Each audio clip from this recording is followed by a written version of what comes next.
हनुमान जी बेनीवाल।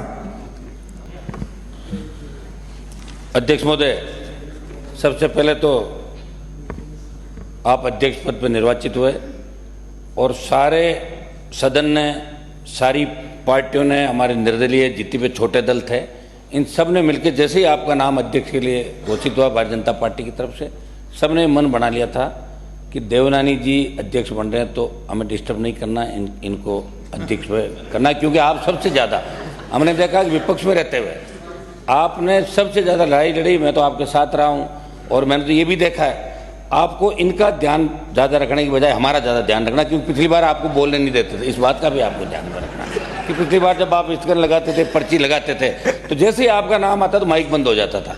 तो इस बात का तो आपको ध्यान रखना, लेकिन हमारा जो छोटे दल है निर्दलीय, इनका विशेष रूप से ध्यान रखना है।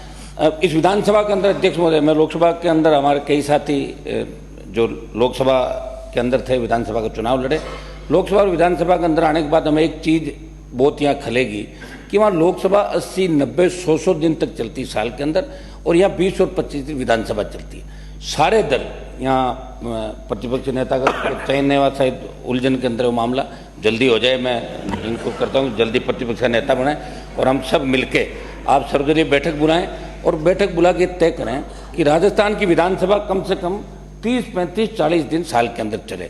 और एक चीज़ ये भी तय करें कि हमारे पास जब हम विधायक बन गए, जब सांसद थे, तो इतने लोग आते हैं कि विधानसभा में मामला उठा लो, लोकसभा के अंदर उठा लो, उनको लगता है कि लोकसभा विधानसभा में जैसे ही मामला उठेगा काम हो जाएगा। लेकिन दुर्भाग्य से देखिए, स्थगन लगता है, पर्ची लगती है, हम यहाँ बोलते हैं और उसके बाद मंत्री जवाब नहीं देते हैं। तो सरकार को, आपको ये नए नियम यहाँ बढ़ाने पड़ेंगे कि विधानसभा के अंदर कोई मामला उठता है। और दूसरा, जिस तरह लोकसभा में 193 के तहत चर्चा होती है, यहाँ भी हम देख रहे हैं पानी, बिजली, विभिन्न विषयों पर कानून व्यवस्था भी चर्चा लगातार होती है।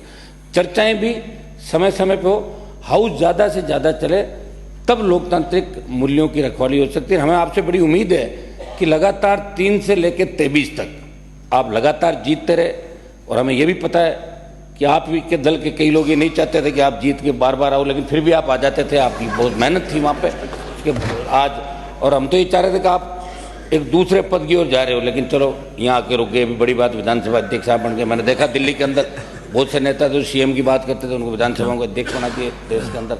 खैर, मैं इसमें नहीं जाना चाहूँगा। मैं यही, हम आपको ये आश्वस्त करते हैं कि हम आपका सहयोग करेंगे और भारतीय जनता पार्टी जो सत्ता के अंदर आई है, जिन मुद्दों को लेकर आई है, मुख्यमंत्री जी भी बैठे हैं, दोनों डिप्टी सीएम बैठे हैं, आप लोग भी जिन मुद्दों को लेकर राजस्थान की जनता ने, जवान किसान आपको वोट दिया और आपको जिन मुद्दों की वजह से विपक्ष में बिठाया, आप लोग मिलकर उनकी भी चर्चा कराएंगे और आप भी अपने घोषणा पत्र को हूबहू जो घोषणा पत्र लेकर आए उसकी पालना कराएंगे। आप निर्देशित करते रहेंगे और समय समय पे आप हाउस के अंदर कई ऐसे निर्णय भी देंगे जिसे लगे कि विधानसभा अध्यक्ष ने एक नई पहल राजस्थान की विधानसभा के अंदर की। बहुत बहुत बधाई आपको अध्यक्ष। धन्यवाद।